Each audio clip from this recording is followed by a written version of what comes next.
Halo semuanya, selamat datang kembali di channel Leluhur Manhwa. Di video kali ini, Mimin akan melanjutkan pembahasan manhwa yang berjudul Dewa Abadi Pertama. Yang di episode sebelumnya, Litian yang mendapatkan mimpi aneh itu pun terbangun dari tidurnya dan terkejut melihat bahwa tangan kirinya telah berubah. Bagi kalian yang baru mampir, jangan lupa klik tombol subscribe, like, dan loncengnya agar channel ini dapat berkembang ke depannya. Mohon maaf jika ada kesalahan penyampaian kata di dalam video ini ataupun di video sebelumnya. Tanpa basa-basi lagi, langsung kita simak saja alur ceritanya. Melihat tangan kirinya telah berubah, Litian pun terlihat panik akan hal tersebut dan berpikir bahwa dirinya saat itu pasti sedang bermimpi. Untuk memastikan dirinya, Litian pun menyubit pipinya dan ternyata kejadian tersebut bukanlah mimpinya. Kemudian, Litian pun melihat ke arah tangannya yang sudah berubah itu dan ternyata terdapat sebuah mata yang berada di telapak tangannya. Melihat hal itu, Litian pun teringat dengan mimpinya tadi malam, yang dimana terdapat mata yang sama dengan telapak tangan kirinya itu. Litian pun kemudian menjadi penasaran. Dirinya itu pun memeriksa apakah dirinya bisa melihat menggunakan mata yang ada di telapak tangannya itu dengan memasukkan tangannya ke dalam celananya. Lalu, Lauju yang tertidur tadi pun tiba-tiba terbangun dan melihat Litian yang sedang merogoh-rogoh celananya menggunakan tangannya. Lauju yang berpikir aneh itu pun langsung memukul kepala Litian dengan sangat kuat, sehingga Litian pun sontak terkejut. Lalu, Litian pun menjadi kesal dan bertanya kepada Lauju dengan berkata, "Apa yang barusan kamu lakukan itu? Bikin takut saja." Lauju pun berkata kepada Litian sambil memasang wajah mesumnya, "Berhentilah berpura-pura di tengah malam. Tadi kau menaruh tanganmu di celana sambil mendesah, bukan? Wah, anak muda, jadilah anak yang baik." Litian yang mendengar hal itu pun menjadi kesal, sehingga Litian pun menggenggam erat tubuh Lauju sambil berkata, "Bisa diam tidak? Berhentilah bicara seperti tidak pada tuanmu, ayam nakal." Lauju yang digenggam terlalu erat itu pun merasakan kesakitan dan berkata, "Berhenti, aku bukan ayammu. Jangan main-main denganku." Lalu, Litian pun melepaskan genggamannya tadi dan menunjukkan tangannya itu kepada Lauju sambil berkata, "Kita sudah cukup main-mainnya. Lihat, apa ini?" Lauju yang melihat mata yang ada di telapak tangan Litian itu pun menjadi ketakutan dan melompat mundur sambil berkata, "Apa yang ada di tanganmu itu? Mengapa benda itu ada di sini?" Melihat hal itu, Litian pun berkata, "Hei, apa kau baik-baik saja? Kenapa kau takut dengan ini?" Setelah mengatakan hal itu, Litian pun berkata di dalam hatinya, di kehidupan sebelumnya, dia dibunuh oleh tangan raksasa. Jadi apakah dia secara naluri takut? Lauju yang masih ketakutan itu pun menyuruh Litian untuk menjauh darinya.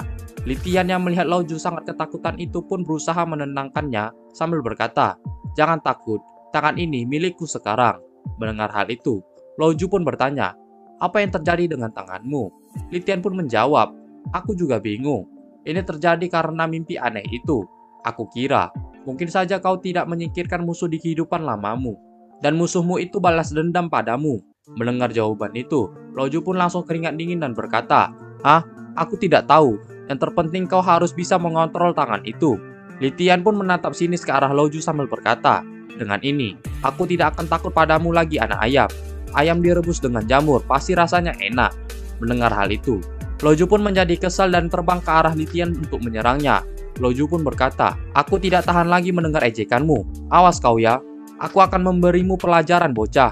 Litian pun dengan cepat langsung menangkis semua patukan dari Lauju yang mengarah ke dirinya tersebut. Lauju yang serangannya terus ditahan oleh tangan kiri Litian itu pun menjadi kesakitan dan berkata, "Apa-apaan itu? Keras sekali, sakit tahu." Litian pun berkata sambil menyombongkan tangannya, "Sekarang, kau tahu betapa hebatnya tangan ini." Kemudian, Litian pun membungkus tangan kirinya itu dengan perban sambil berkata, "Jangan khawatir, meskipun aku tidak tahu bagaimana tangan ini berhubungan denganku. Tetapi, jika tangan ini di luar kendaliku dan menyerangmu, aku akan segera memotongnya.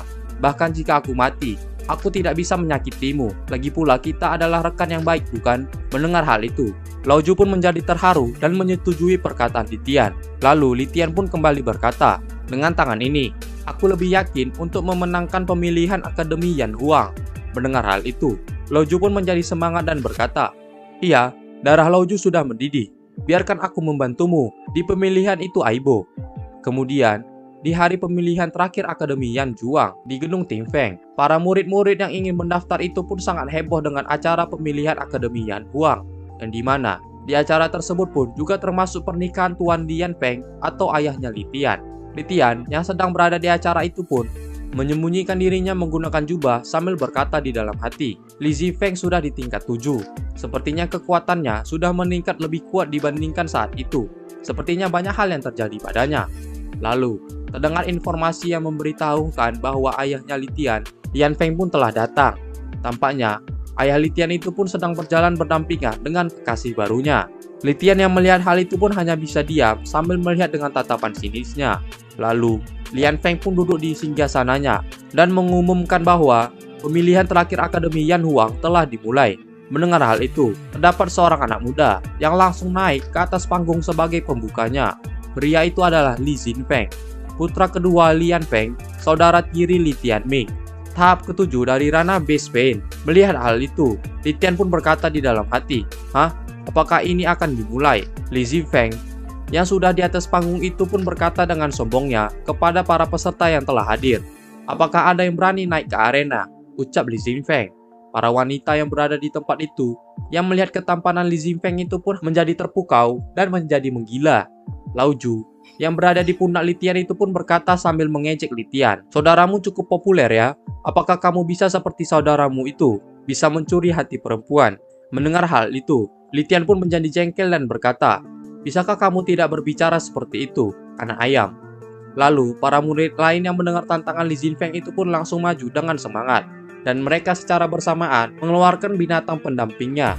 Li Zifeng pun melakukan hal yang sama, yaitu mengeluarkan hewan pendampingnya, yang merupakan burung Chongming bermata ungu. 3 orang yang bersemangat tadi itu pun langsung menyuruh hewan pendampingnya untuk mengepung Li Zifeng. Li Zifeng yang melihat kedatangan 3 hewan buas itu pun berkata, "Tuan ini akan memberimu pelajaran, ayo serang dia." Hewan pendamping Li Zifeng itu pun langsung bergerak dengan cepat, mengalahkan 3 hewan buas secara bersamaan sekaligus. Melihat kekuatan yang dimiliki oleh Li Zifeng, para penonton pun berkata, "Tuan Zifeng terlalu kuat, dia dijuluki sebagai Kaisar Suci yang sebenarnya. Binatang pendamping tingkat es benar-benar luar biasa." Li Zifeng yang menang telak itu pun berkata, "Benar dugaanku, kalian hanyalah sampah. Baiklah, jika kalian tidak takut sakit, datang dan majulah."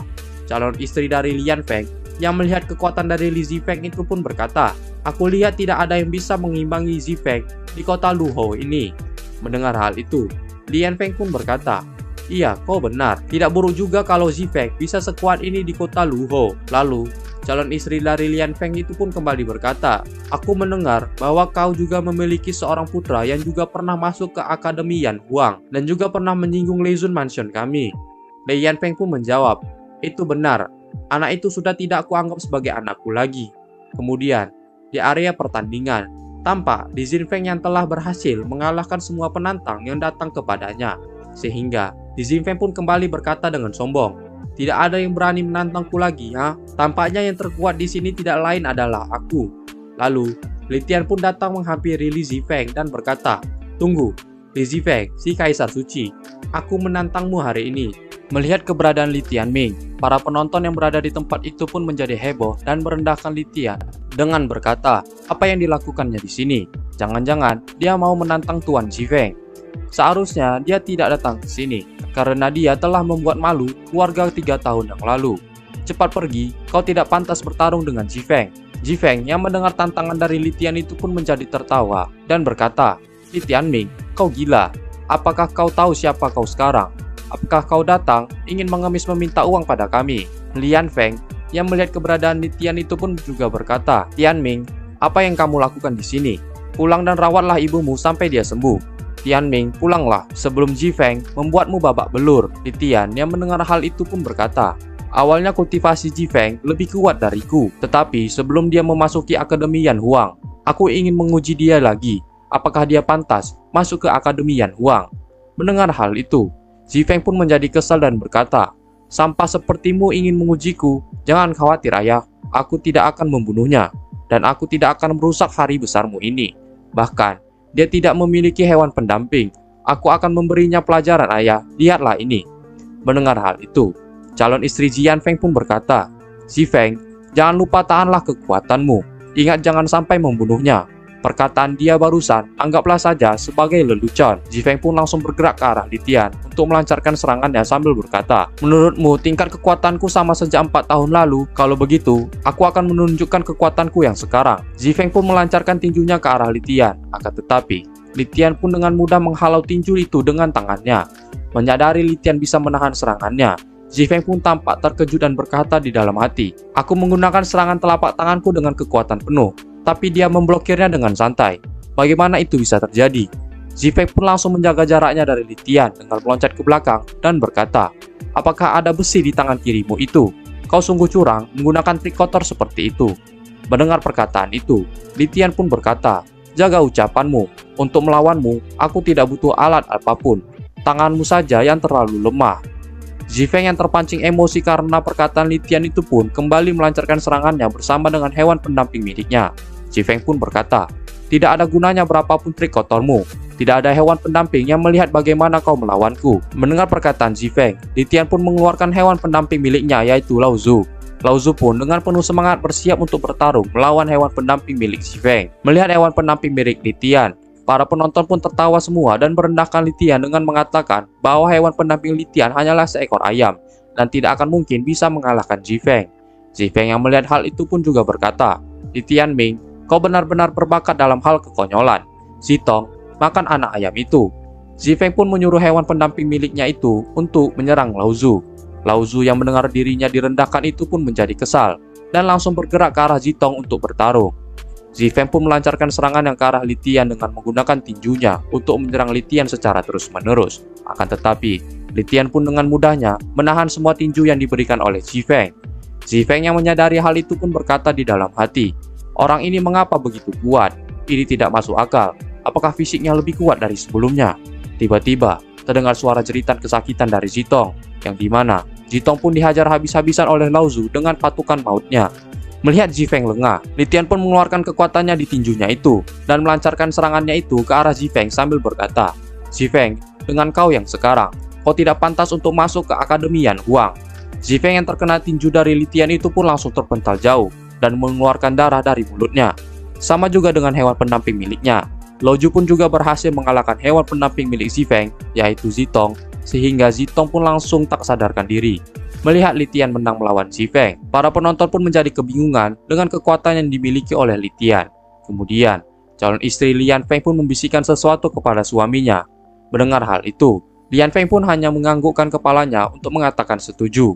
Setelah itu, calon istri dari Lian Feng pun berkata kepada Litian, "Litian Ming, meskipun kau mengalahkan Li Zhifeng, pemilihan ini belum berakhir. Di pemilihan ini masih ada orang jenius dari Ho Cheng yang belum bermain." Setelah mengatakan hal itu, wanita itu pun memanggil orang yang dimaksudnya tadi dengan menyuruh Qian Yang untuk masuk ke dalam arena. Mendengar perintah itu, pria yang diketahui adalah Qian Yang itu pun langsung keluar dan masuk ke dalam area sambil berkata, "Itu mengejutkan sekali. Aku bisa bermain lebih awal seperti ini. Terima kasih kakak dan adik ipar telah memperbolehkanku untuk mengikuti pemilihan ini. Aku tidak akan mengecewakan kalian." Litian yang melihat keberadaan Qian itu pun terkejut dan berkata kepada Lao Zu, "Dia adalah Liu Qian Yang dari Lezun Mansion." Lao Zu pun juga berkata, "Tingkat ke-9 Beast Fan, anak ini sangat kuat, 5 tingkat lebih tinggi darimu." Qian pun mengarahkan kipas miliknya itu kepada Litian dan berkata, "Hei, lama kita tidak bertemu Litian Ming." Litian yang tidak menyangka kedatangan Qian itu pun berkata kepada Lao Zu bahwa dulu Qian itu adalah seorang pelayan laki-laki Lei Xiaoting. Lao Zu yang mendengar penjelasan dari Litian itu pun berkata, "Jadi itu juga musuhmu? Ternyata musuhmu banyak juga ya." Kemudian, Lian Feng pun memberi perintah kepada Qian untuk menunjukkan kekuatannya kepada Litian agar Litian mendapatkan efek jera. Mendengar perintah itu, Qian pun berkata kepada Yan Feng untuk tidak mengkhawatirkan hal itu, karena Qian pun tidak mungkin menyiapkan kesempatan langka yang didapatnya itu untuk memasuki Akademi Yan Huang.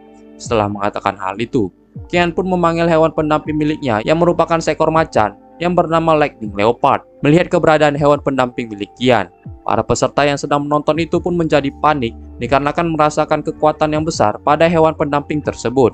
Ditambah lagi, di umur Qian yang lebih muda dari Li Zhifeng, Qian saat itu sudah berada di tingkat ke-9 Base Fate. Kemudian, Qian pun merendahkan Litian dengan mengatakan bahwa usaha Litian itu adalah sia-sia. Qian pun menyuruh Litian untuk segera menyerah saja, karena sangat sulit bagi Litian untuk mendapatkan tiket masuk dalam kompetisi Yandu ini. Mendengar perkataan sombong dari Qian, Litian pun menjadi tertarik dengan kekuatan yang dimiliki oleh Litian, sehingga Litian pun berpesan kepada Qian untuk melihat siapa di antara mereka berdua yang akan sekarat dan yang akan mendapatkan tiket masuk ke akademi. Laoju pun juga ikut setuju dengan perkataan Litian. Mendengar perkataan itu, Qian pun langsung menaiki hewan pendampingnya itu dan langsung bersiap melancarkan serangannya. Kemudian, Qian pun melancarkan serangan yang sangat kuat ke arah Litian, sehingga terjadi ledakan yang cukup besar di stadion pertarungan. Litian yang terkena serangan Qian itu pun mengalami cedera, dan dirinya itu menyadari tingkat kekuatan yang dimiliki oleh Qian. Dengan perbedaan 5 tingkat antara Litian dan Qian, hanya dengan hembusan angin dari pukulan Qian bisa membuat Litian terluka.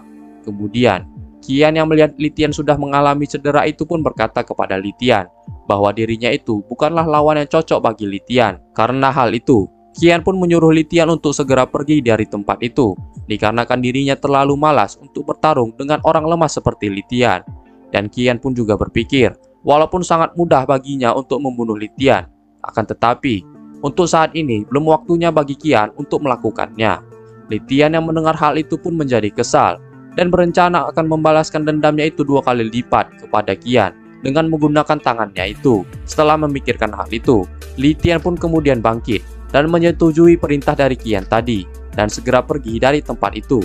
Akan tetapi, sebelum dirinya pergi, Litian pun bertanya kepada Qian, kapan Qian akan pergi meninggalkan kota Lihou. Qian pun menjawab bahwa dirinya itu akan pergi dari kota Lihou 1 bulan lagi.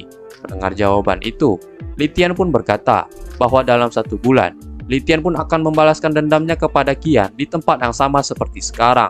Litian pun juga menantang Qian bahwa jika Qian kalah, Qian harus memberikan tiket masuk akademi itu kepada dirinya. Mendengar hal itu, Qian pun tertawa dengan keras dan berkata kepada Litian bahwa dirinya itu sangatlah bodoh.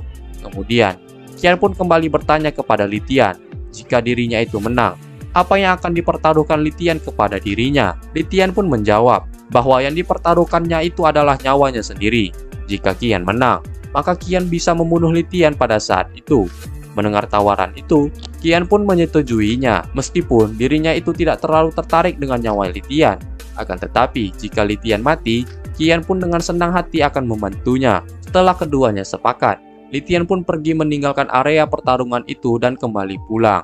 Keesokan harinya di rumah Litian, Litian pun menceritakan semua rencananya itu kepada ibunya dan meminta ibunya untuk menunggu selama 1 bulan lagi. Mendengar hal itu, Wei Jing pun menjadi sedih dan berkata kepada Litian bahwa ibunya itu sudah tidak bisa menunggu terlalu lama lagi, dikarenakan ibunya itu ingin segera pergi ke utara karena di kediaman mereka saat ini cuacanya terlalu panas. Litian pun meminta maaf kepada ibunya dikarenakan hanya itulah yang bisa dilakukan dirinya untuk saat ini, karena Litian masih belum bisa mengalahkan Qian sekarang. Ibunya yang tidak terima itu pun berkata kepada Litian bahwa ibunya itu hanya memberi waktu paling banyak 1/2 bulan kepada Litian.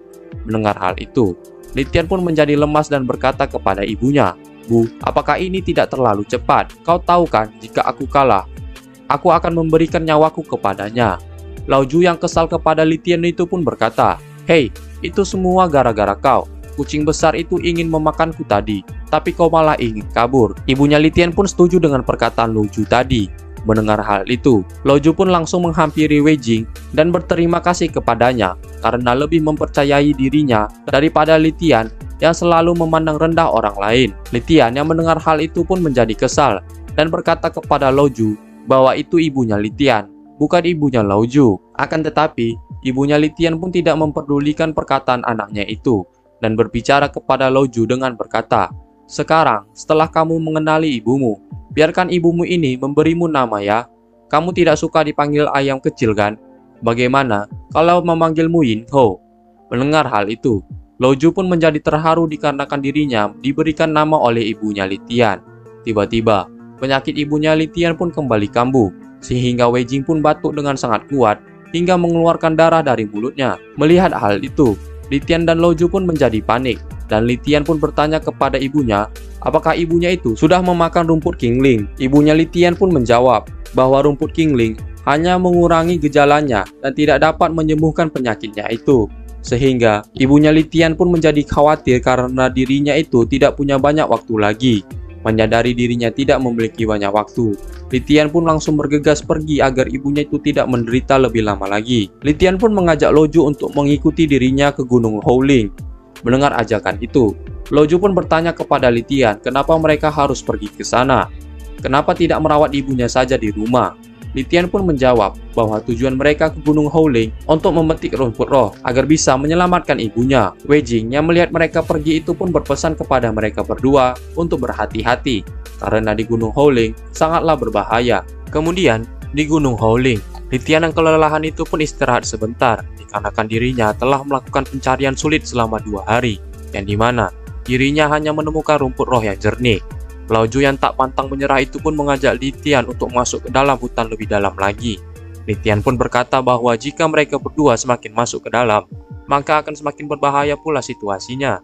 Dikarenakan di tempat mereka saat ini saja, mereka sudah khawatir akan keberadaan hewan buas, apalagi masuk lebih dalam. Litian pun juga berkata bahwa hewan buas yang ada di tempat mereka itu sangatlah ganas dan haus darah. Jika sampai mereka bertemu dengan salah satu hewan buas tersebut, kemungkinan terparahnya mereka bisa mati. Akan tetapi, Loju pun tidak memperdulikan peringatan dari Litian dan tetap pergi masuk lebih dalam ke dalam hutan itu. Litian yang melihat tingkah Loju itu pun menjadi kesal. Ditambah lagi, Loju malah meninggalkan dirinya sendirian di tengah hutan. Loju pun berkata kepada Litian bahwa Loju merasakan sesuatu yang menarik ada di depan mereka dan menyuruh Litian untuk ikut dengannya.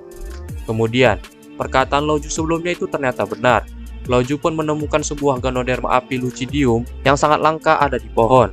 Litian yang melihat benda itu pun menjadi gembira, dikarenakan dirinya baru pertama kali melihat lingcui api Ganoderma lucidium secara langsung. Loju pun langsung bergegas terbang ke arah Ganoderma api tersebut untuk mengambilnya. Litian pun berpesan kepada Loju untuk berhati-hati, dikarenakan esensi spiritual pada Ganoderma api itu biasanya dijaga oleh binatang buas yang sangat ganas. Mendengar peringatan dari Litian, Loju pun bergegas mengambil Ganoderma api itu, dan mereka berdua pun langsung lari dengan cepat untuk menghindari kedatangan hewan buas. Kemudian, Litian dan Loju pun bersembunyi di dalam sebuah gua untuk mengamankan diri mereka. Loju pun memberikan Ganoderma api itu kepada Litian sambil berkata, "Kau tahu benda ini sudah berumur cukup tua dan berharga. Dengan benda ini, kehidupanmu akan terjamin. Dan juga, benda ini adalah jenis esensi spiritual kelas atas, dan aku ingin kau menyerap dan memurnikannya secepat mungkin. Jadi, tunggu apa lagi? Cepat ayo, jangan dilihat saja, cepat pelan." Litian yang sedang melihat Ganoderma api itu pun berkata, "Kalau dilihat-lihat, ini seperti jamur. Kalau iya, mungkin ini bisa ditelan." Melihat Litian yang begitu khawatir, Loju pun mengatakan bahwa dengan tubuh Litian saat ini, yang sudah dilapisi api penyucian dirinya, Litian bisa menelannya secara langsung. Dan Loju pun juga berkata bahwa Ganoderma api itu lebih kuat dari atribut api manapun. Mendengar perkataan itu, Litian pun langsung mencoba menelannya dan memberikan sedikit Ganoderma api itu kepada Loju untuk melakukan hal yang sama. Pada saat mereka berdua menelannya, mereka pun langsung merasakan kekuatan yang mengalir ke dalam tubuhnya. Dan di saat bersamaan, Litian pun berhasil melakukan terobosan ke tingkat kelima dari ranah Beast Vein. Kemudian, mereka berdua pun melanjutkan perjalanannya untuk mencari obat ibu Litian. Pada saat di perjalanan, Litian pun berkata kepada Loju bahwa pada saat mereka berdua berlatih, Litian memiliki sebuah perasaan jijik kepada Loju, sehingga Litian pun berpikir untuk mencari wanita cantik untuk melakukan kultivasi ganda bersama dengannya. Mendengar hal itu, Loju pun menjadi marah kepada Litian dengan berkata, "Hei, kau bodoh ya, mana ada di hutan seperti ini terdapat wanita cantik, yang ada malah hantu wanita tahu." Kemudian, Litian pun membuka perban yang ada di tangan kirinya itu sambil berkata, "Aku merasa bahwa penglihatan mata di sini lebih jelas dan lebih luas." Melihat tangan kirinya Litian, Loju pun langsung panik dan berkata, "Hentikan, mata yang ada di tanganmu itu membuat kulit kepalaku mati rasa." Litian pun menertawai Loju dikarenakan Litian masih melihat Loju sangat ketakutan dengan tangan kirinya itu. Tiba-tiba, terdengar suara jeritan dari tengah hutan, sehingga mereka berdua pun terkejut mendengarnya. Kemudian, muncul seorang wanita yang berlari melewati mereka berdua, sehingga Litian dan Loju pun langsung panik ketakutan. Loju pun berkata, "Hei, dugaanku benar, kau bertemu dengan hantu wanita." Lalu, wanita itu pun memalingkan wajahnya ke arah Litian, sehingga Litian yang melihat hal itu pun menjadi terpukau dan berkata di dalam hatinya, "Dia sangat cantik, sampai mataku tidak bisa berkedip. Apakah ini cinta?" Di saat bersamaan, muncul hewan buas yang tiba-tiba muncul di belakang mereka. Hewan buas itu pun mengejar mereka bertiga, sehingga wanita itu pun berkata kepada Litian dan Loju untuk segera lari. Litian pun mengejar wanita itu sambil berkata, "Cantik, jangan takut, aku akan membantumu." Mendengar hal itu, wanita itu pun berterima kasih kepada Litian. Loju pun melakukan perlawanan kepada hewan buas itu untuk menahan pergerakannya dan berpesan kepada Litian untuk menjaga wanita tadi. Melihat perbuatan Loju, Litian pun menyuruh Loju untuk ikut lari bersama mereka berdua. Kemudian, wanita itu pun memberikan penawaran kepada Litian yang berupa sebuah kekuatan. Kemudian, wanita itu pun masuk ke dalam tubuh Litian sehingga Litian pun mendapatkan kekuatan dari wanita itu. Litian pun menjadi kebingungan dan berkata kepada wanita itu, "Apa yang terjadi? Apakah kamu benar-benar hantu? Apakah aku kerasukan?" Mendengar hal itu, wanita itu pun menjadi kesal dan berkata, "Aku bukan hantu, tapi aku memiliki tubuh yang istimewa. Aku mampu berintegrasi dengan orang lain untuk meningkatkan kekuatan dan wilayahku." Melihat perubahan pada tubuh Litian, Loju pun berkata, "Lihat tubuhmu sekarang, kau mirip sekali dengan hantu." Menyadari Loju kehilangan konsentrasinya, hewan buas itu pun langsung meninju Loju dengan sangat kuat. Kemudian, Litian pun bergerak maju ke arah hewan buas itu untuk mencoba seberapa besar kekuatan yang ada di dalam tubuhnya itu meningkat. Litian pun melancarkan tinjunya itu ke arah hewan buas tersebut. Menyadari hal itu, hewan buas itu pun melakukan hal yang sama, sehingga tinju mereka berdua pun saling beradu, sehingga terjadi sebuah ledakan yang cukup besar. Loju yang melihat kekuatan yang dimiliki oleh Litian itu pun terkejut dan berkata, "Hah? Dia bisa sekuat itu?" Litian pun memenangkan pertarungannya itu, sehingga hewan buas tadi pun langsung tak sadarkan diri. Menyadari kekuatannya telah meningkat, Litian pun menjadi bangga dan berkata, "Hebat, setidaknya 2 level telah ditingkatkan, bahkan kekuatan lengan hitam telah meningkat juga." Kemudian, wanita itu pun keluar dari tubuh Litian, dan berterima kasih kepadanya dengan berkata, "Saudaraku, terima kasih karena kau telah menyelamatkan hidupku." Melihat paras cantik dari wanita itu, Litian pun menjadi tersipu malu dan berkata, "Tidak, itu semua berkat kekuatan saudari. Berkat kekuatan itu, aku bisa mengalahkannya." Loju yang tidak mau kalah itu pun berkata kepada wanita itu sambil menggodanya, "Gadis cantik, abaikan dia. Dia seorang sialan tahu. Perkenalkan, namaku Qi Yongho, dan aku penjaga sialan ini." Menyadari Loju bisa berbicara, wanita itu pun langsung memegang Loju sambil berkata, "Ya ampun, kau bisa berbicara, lucunya." Loju pun berkata, "Gadis cantik, kau tahu bahwa aku bukan hewan peliharaan ya kan? Aku ini penjaganya."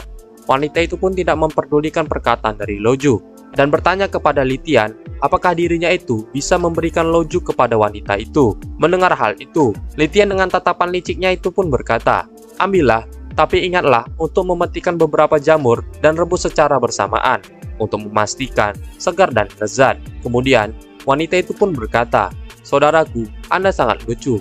Aku tahu itu adalah hewan pendamping Anda. Tadi aku cuma bercanda. Namaku adalah Jiang Feigen. Kalau nama Anda siapa?" Mendengar hal itu, Loju pun membalas ejekan Litian tadi dengan berkata, "Cantik, nama dia adalah Litiang, yang tidak punya otak. Panggil saja dia si bodoh." Mendengar jawaban itu, Jian pun berkata, "Kalau begitu, saudara Tianming salam kenal." Litian yang masih terpukau dengan Jian itu pun menjawab, "Halo saudari Jiang." Kemudian, Litian yang penasaran akan suatu hal itu pun bertanya kepada Jian, "Saudari Jian, di mana hewan pendampingmu?" Jian pun menjawab bahwa dirinya itu tidak memiliki hewan pendamping. Akan tetapi, walaupun dirinya tidak punya, Jian masih memiliki kekuatan rahasia. Jian pun menunjukkan kuku yang ada di jari-jari tangannya itu, sambil menjelaskan kepada Litian bahwa kuku yang ada di tangan Jian itu masing-masing memiliki rune. Orang-orang mengatakan bahwa kuku Jian itu memiliki 10 kemampuan khusus, tapi sayang sekali, Jian tidak bisa menggunakannya. Untuk saat ini, dirinya hanya bisa menggunakan 2 rune saja. Yang satu memiliki kekuatan jiwa, dan yang satunya lagi dapat menampilkan bidang waktu untuk mengontrol aliran waktu. Mendengar hal itu, Loju dengan lantangnya berkata kepada Jian, "Wah, kekuatanmu luar biasa. Saudari, kenapa kamu tidak menikah saja dengan Li Tianming? Dengan begitu, kamu bisa membantu Li Tianming untuk kultivasi bersama." Litian yang tiba-tiba mendengar perkataan Loju itu pun terdiam membatu karena saking terkejutnya dirinya itu. Dan Jian pun menanyakan alasannya kepada Loju kenapa dirinya harus menikahi Li Tianming. Litian pun langsung memasukkan Loju ke dalam ruang pendamping secara paksa dan berkata kepada Jian untuk membiarkan saja perkataan Loju barusan. Kemudian, Litian pun kembali bertanya kepada Jian tentang alasan kenapa Jian datang ke tempat itu. Jian pun menjawab bahwa dirinya itu datang ke tempat itu tidaklah seorang diri. Mereka dikejar oleh binatang buas tadi, dan akhirnya mereka pun terpisah. Mendengar hal itu, Li Tian pun langsung patah hati dan bertanya kepada Jian, apakah dia laki-laki atau perempuan? Berapa umurnya? Apakah itu pacar Anda? Apa artinya bersama? Apakah Anda sudah menikah? Tiba-tiba, seseorang pun datang dari belakang Li Tian dan melancarkan serangannya sambil berkata, "Penjahat, beraninya kau menculik wanita itu. Terima ini." Li Tian yang menyadari hal itu pun langsung menoleh ke arah serangan tersebut. Nah, sampai di sini saja pembahasan di video kali ini. Sampai jumpa di video-video Mimin selanjutnya, and see you.